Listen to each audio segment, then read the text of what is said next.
Hello everyone, my name is ShanaHussey and I'm going to be presenting on memory impairments in patients with dementia.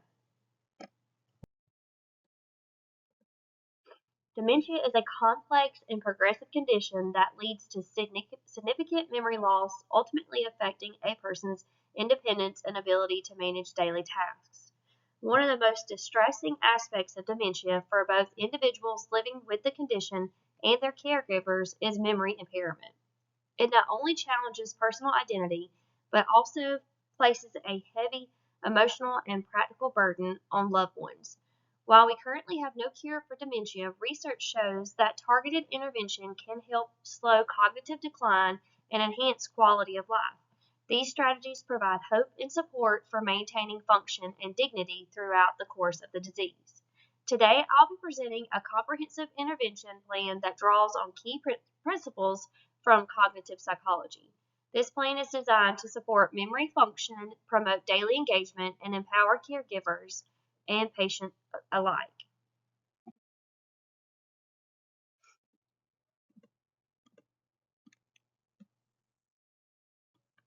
To create an effective intervention, it's important to understand how dementia affects different memory types and cognitive functions. Working memory, which helps us hold and process information, often declines early. Episodic memory, responsible for recalling personal experiences, is also heavily impacted, while somatic memory, general knowledge, declines more gradually. Baddeley's working memory model helps explain these changes, emphasizing the role of working memory in understanding decision making and task performance, areas that become challenging for those with dementia. Executive dysfunction affecting planning and problem solving is another key issue. Tools like the Functional Cognitive Assessment Scale help identify and track these everyday difficulties. Understanding these frameworks guides the development of targeted evidence-based interventions. Now that we've explored the cognitive foundations of dementia, let's look at some evidence based strategies that can support individuals affected by this condition. One proven approach is cognitive rehabilitation, which focuses on helping individuals strengthen specific cognitive functions or develop compensatory strategies. Research by Kim in 2016 has shown that both online and offline cognitive training methods can be effective. Online tools, in particular, offer increased accessibility and flexibility, making it easier for patients to engage in regular guided exercises from home. Another important factor to consider is the strong link between depression and cognitive decline. According to the study by Knapskog and colleagues in 2014, depression frequently co-occurs with dementia and can significantly worsen cognitive and functional outcomes. This means that addressing mood symptoms is not optional, it's essential. When individuals feel more emotionally stable, they are more likely to engage in cognitive interventions and benefit from them. So, an effective intervention must go beyond memory exercises. It needs to include more management and emotional support to truly help individuals maintain their cognitive abilities and quality of life.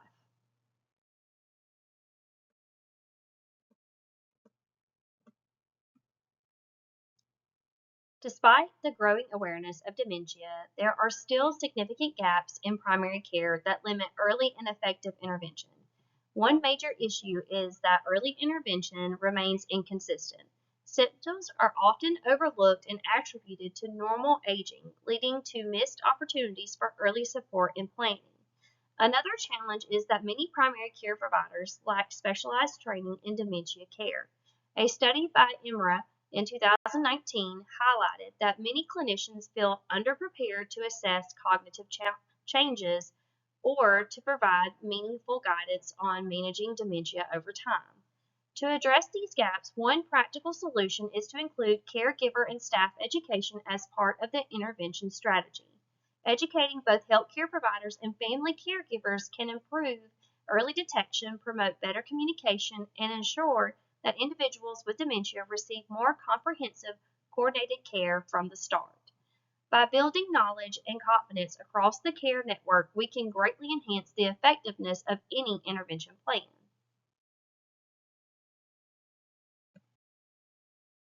Now, let's take a look at the target population for this intervention plan. The primary focus is on adults aged 60 and older who have been diagnosed with mild to moderate dementia. These individuals typically score between 15 and 26 on the mini mental state examination, or between 11 and 25 on the Montreal Cognitive Assessment. At this stage, people still retain enough cognitive function to benefit from structured intervention, especially when it's introduced early and consistently. There's also a secondary audience that plays a critical role in the success of the intervention: caregivers, primary care physicians, and nursing staff. These individuals are essential partners in implementation, monitoring progress, and reinforcing strategies in day to day life. By focusing on both the individuals living with dementia and the support network around them, this intervention plan aims to be both practical and sustainable. This intervention plan is built around four core components, each addressing a critical area of need for individuals with dementia and their care teams. First, we have cognitive training with technology. This includes the use of interactive apps and online platforms to strengthen memory, attention, and problem solving skills. Technology allows for personalized, engaging practice that can be done regularly and with minimal supervision. Second is functional memory support. This involves practical strategies like memory notebooks, visual cues, and routines that help individuals manage daily tasks more independently. The goal here is to maintain autonomy and reduce frustration in everyday life. Third, we focus on mood and emotional health management. Since depression and anxiety often worsen cognitive decline, this component includes screening for mood disorders and providing access to counseling, mindfulness practices, or therapeutic activities that promote emotional well being. Finally, caregiver and staff education is essential. By training caregivers and healthcare providers, we ensure that strategies are reinforced consistently and that support systems are equipped to handle challenges with empathy and skill. Together, these components form a well rounded, person centered approach for dementia care.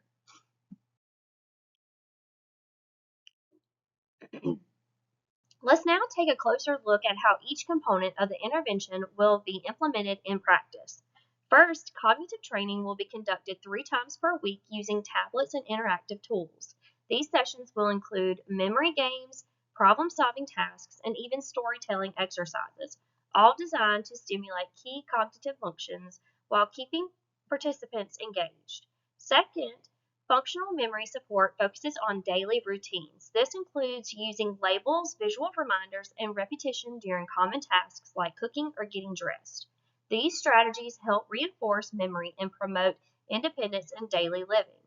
Third, mood management is addressed through both assessment and activity. Participants will undergo weekly screenings using the Cornell scale for depression and dementia. In addition, they'll participate in remnants therapy and music therapy, both of which have been shown to improve mood and reduce agitation. Finally, the education component supports the care team. Caregivers will attend bi-weekly workshops focused on coping strategies, communication, and burnout prevention. At the same time, staff will receive structured training on how to apply cognitive tools and techniques effectively in care settings.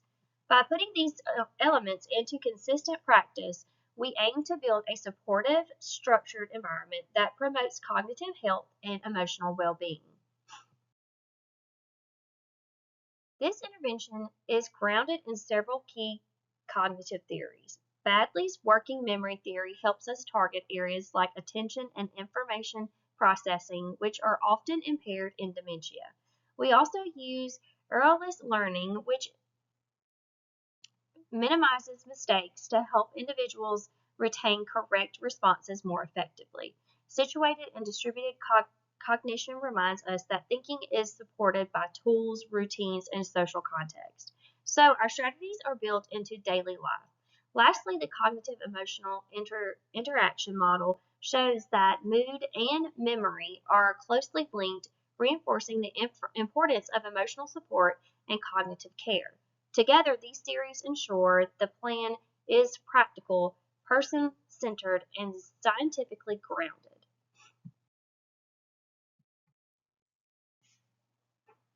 This intervention follows a clear timeline. Weeks 1 and 2 are for baseline assessments to understand each participant's needs. Week 3 to 12 focus on active intervention, including training and support activities. Finally, week 13 and 14 are for reassessment and planning for long-term care. This schedule helps ensure effective and lasting results. We'll evaluate success using both quantitative and qualitative measures. Quantitatively, we'll track improvements in cognitive score like Montreal Cognitive Assessment, Mini Mental State Examination, and the Functional Cognitive Assessment Scale, along with reductions in depression measured by CSDD. Qualitatively, caregiver surveys, staff observation, and patient feedback will provide valuable insights. Our goals include at least a 20% improvement in task performance, increased patient independence, and positive feedback from caregivers. In closing, dementia profoundly disrupts both memory and emotional well-being, posing significant challenges for those affected and their caregivers. However, by implementing a multidimensional intervention grounded in cognitive theory, we can meaningfully improve outcomes and support independence. The key to success lies in tailoring interventions to each individual's needs, actively involving caregivers, and continuously monitoring progress to adapt the approach as needed. Thank you all for your time.